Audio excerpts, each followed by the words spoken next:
l'heure où certains se posent encore la question sur le niveau réel des joueurs du Paris Saint-Germain, eh bien les joueurs du PSG viennent une fois encore de battre un record dans cette Coupe du Monde. 8, c'est le nombre de joueurs différents d'un même club ayant marqué au moins un but lors d'une même édition de Coupe du Monde. Le précédent record était de 7 et était détenu par le Bayern Munich en 2014, le Barça en 2017 et donc le Paris Saint-Germain en 2026. Avec donc le but de Gonzalo Ramos face à la Croatie, le Paris Saint-Germain passe à 8 puisque ces stats sont pris en compte sur le club où évolue le joueur avant d'être appelé à la Coupe du Monde. Ce sont ses performances dans ce club-là qui l'ont amené à la Coupe du Monde et donc son transfert n'est pas pris en compte. En tout cas, c'est comme ça que fonctionne Opta, l'institut qui fait ce genre de stats. Ce qui veut donc dire que vu que Gonzalo Ramos est le 8e buteur du Paris Saint-Germain, le PSG est le seul détenant de ce record comme étant le club avec le plus de joueurs ayant inscrit au moins un but lors d'une même édition de Coupe du Monde. Encore une fois, hein, à l'heure où on veut expliquer de façon complètement farfelue la domination du Paris Saint-Germain, oui, le système de Luis Enrique est très important dans les succès récents du club, mais également la progression des joueurs l'est tout autant. En tout cas, de là où il est, on est quasiment sûr qu'il regarde absolument tous les matchs et qu'il ne loupe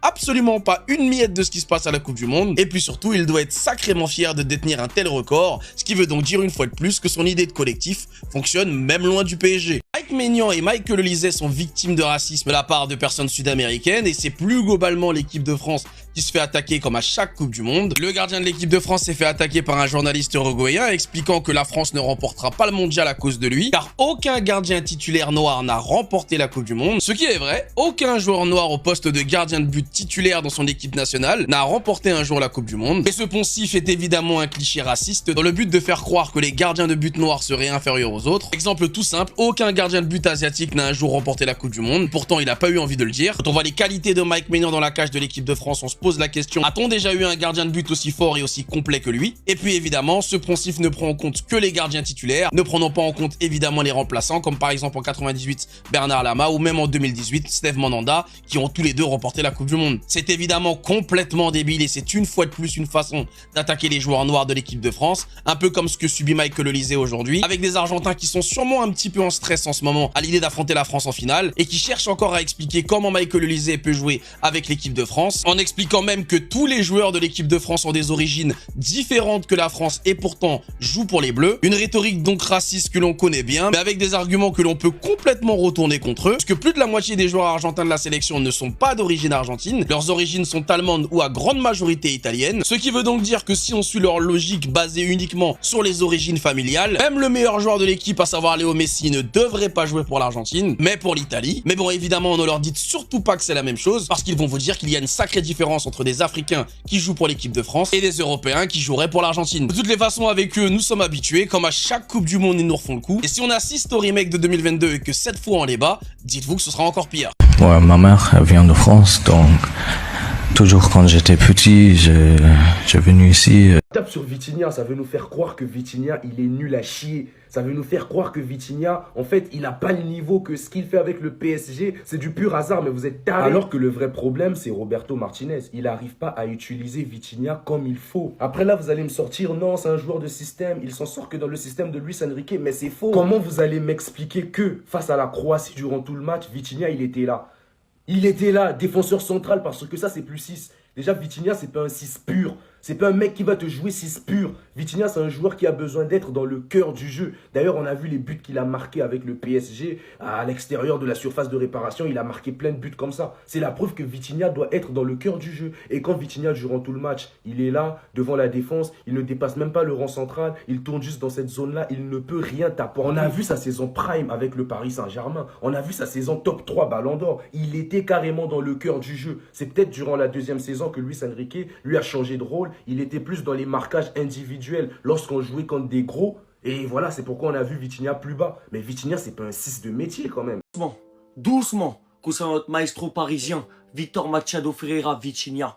Parce que ce qu'on voit ces dernières heures, et ce qu'il dit sur Vitinha, c'est du n'importe quoi. On oublie trop rapidement les choses. Et on oublie la saison que Vitinha a réalisée avec le Paris Saint-Germain. Parce que franchement, les gars, il faut en parler. Oui, je suis d'accord. Depuis le début de la Coupe du Monde, Vitinha n'est pas à son niveau habituel. Vitinha n'est pas à 100%. Mais il faut comprendre pourquoi aussi, les gars. Et il faut se souvenir de la saison qu'a réalisé Vitinha avec le Paris Saint-Germain. Vitinha est un joueur qui a participé à 92% des matchs du Paris Saint-Germain cette saison. Vitinha est un joueur qui a eu une très grosse charge de travail tout au long de la saison. du début jusqu'à la fin. Vainqueur de la Ligue des Champions et tous les matchs possibles. Au cours de cette saison, pour ceux qui s'en souviennent, j'avais fait une vidéo concernant Vitinha, notre maestro parisien. Et j'avais dit qu'il faut lui accorder un peu plus de temps de repos. Il faut qu'il se repose, sinon il n'arrivera pas à tout enchaîner et à être à 100%.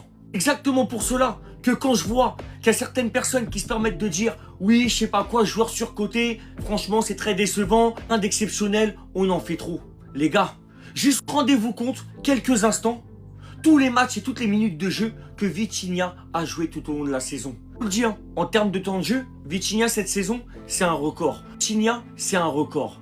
Donc forcément, s'il n'est pas à 100% depuis le début de cette Coupe du Monde 2026, c'est totalement compréhensible. Il faut que Vitinha, il se repose un peu. Et c'est d'ailleurs pour cela qu'on a vu Vitinha hier sortir en cours de match. Parce que les gars, ça se voit. Vitinha, on le connaît. C'est un joueur de notre club du Paris Saint-Germain. Heureusement, quand il n'est pas à 100%, ça se ressent. Et il n'est pas à 100%.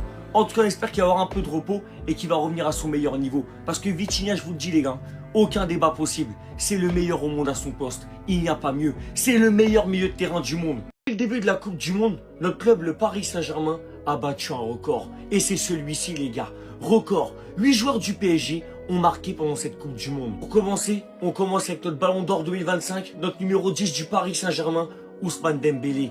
4 fois buteur depuis le début de la Coupe du Monde. On enchaîne avec notre Golden Boy 2025, Désiré Doué, qui lui aussi a trouvé le chemin des filets au cours de cette Coupe du Monde 2026. On enchaîne les gars, avec notre attaquant du Paris Saint-Germain, Bradley Barcola, qui a trouvé le chemin des filets à double reprise. 2 buts pour Bradley Barcola déjà depuis le début de la Coupe du Monde. Ensuite, notre jeune Chichi parisien et international sénégalais, Ibrahim Mbaye, qui lui aussi a trouvé le chemin des filets au cours de cette grande et prestigieuse Coupe du Monde 2026. On enchaîne ensuite avec le meilleur latéral droit du monde, le meilleur au monde à son poste, Achraf Hakimi, notre latéral droit du Paris Saint-Germain, qui a également trouvé le chemin des filets au cours de cette Coupe du Monde 2026. Non, c'est pas fini les gars. Oui, parce qu'on enchaîne avec le meilleur latéral gauche du monde, notre latéral gauche du Paris Saint-Germain, Nuno Mendes, qui lui aussi a trouvé le chemin des filets sur un magnifique coup franc. Les gars, son but, faut en parler. C'est exceptionnel. C'est incroyable, Nuno. On enchaîne avec notre Joao parisien, Joao Neves, qui lui aussi a trouvé le chemin des filets de cette Coupe du Monde 2026. Terminé, le 8e joueur. Oui, vous allez me dire qu'il n'est plus au Paris Saint-Germain, qu'il a signé à l'AC Milan, puis un joueur parisien. Mais si les gars, ancien numéro 9 du Paris Saint-Germain, El Pistolero, Gonzalo Ramos, compte comme un joueur du Paris Saint-Germain, a également trouvé le chemin des filets au cours de cette Coupe du Monde 2026. Parce que regardez ça les gars, jamais un club n'avait compté autant de buteurs sur une édition de Coupe du Monde. Record incroyable, record historique pour le Paris Saint-Germain. Et Gonzalo Ramos est compté parmi les joueurs du Paris Saint-Germain puisqu'il était encore au club au moment où il a été appelé. Donc les gars, voilà la réponse, elle est là. Pour ceux qui me disent oui, Gonzalo Ramos, non, il joue plus au Paris Saint-Germain, ça compte quand même. Il était un joueur du Paris Saint-Germain au moment où il a été appelé en sélection pour disputer la Coupe du Monde. C'est très très fort. Il sait Paris et Parisiens ont rien. Le Paris Saint-Germain sera en discussion actuellement avec le gardien du Portugal et du FC Porto. Il s'agit de Diogo Costa. Donc le PSG sera en discussion avancée concernant le portier portugais. À noter que c'est seulement pour l'instant des discussions. On verra si ça ira plus loin. Et toujours avec les gardiens du côté du PSG, un départ, normalement Renato Marin, donc 3e gardien cette saison du PSG, devrait être prêté du côté du CN National, donc c'est au Portugal. L'objectif est qu'il puisse prendre de l'expérience et revenir d'ici un an. Ce soir, l'équipe de France affronte le Paraguay. À noter qu'il y a quand même 5 Parisiens du côté de l'équipe de France et 2 devraient être titulaires ce soir face au Paraguay. Bradley Barcola au poste d'ailier gauche et Ousmane Dembélé au poste d'ailier droit. Et à noter sur ce mondial, les gars, que ce soit Nuno Mendes et Hakimi, c'est simple. C'est les 2 latéraux qui ont créé le plus d'occasions. Voilà. Donc les arrières latéraux du PSG sont les joueurs ayant créé le plus d'occasions au mondial 2026. Donc 10 occasions créées pour Nuno Mendes et 14 pour Achraf Hakimi. Et on finit aujourd'hui les gars avec le rappeur Cynic, avec le maillot extérieur du Paris Saint-Germain qui a été dévoilé là, il y a quelques jours. C'était au Festival des Ardentes. Donc voilà, Cynic, un grand fan du Paris Saint-Germain.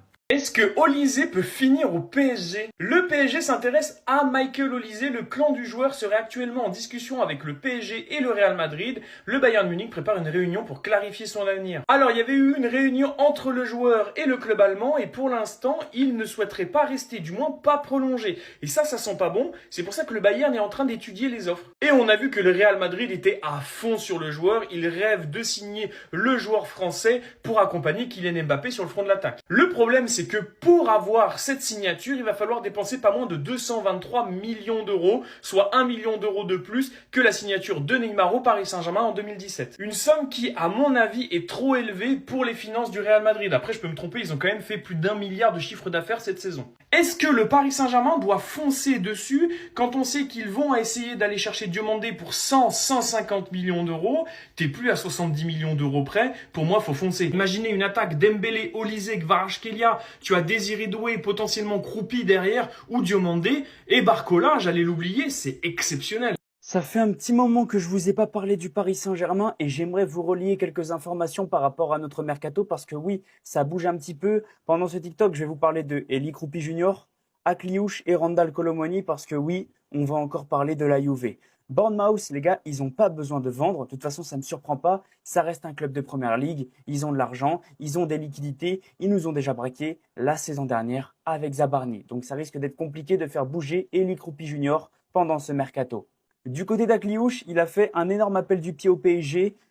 Et bah pourquoi pas? Moi j'aime bien le joueur. Si Luis Enrique veut le profil, et bah let's go, faites-le venir. L'intérêt du PSG, forcément, c'est flatteur que le plus grand club du monde s'intéresse à toi. Cela ne peut qu'être beau pour moi. Bien sûr, pour le moment, il est focus sur la Coupe du Monde.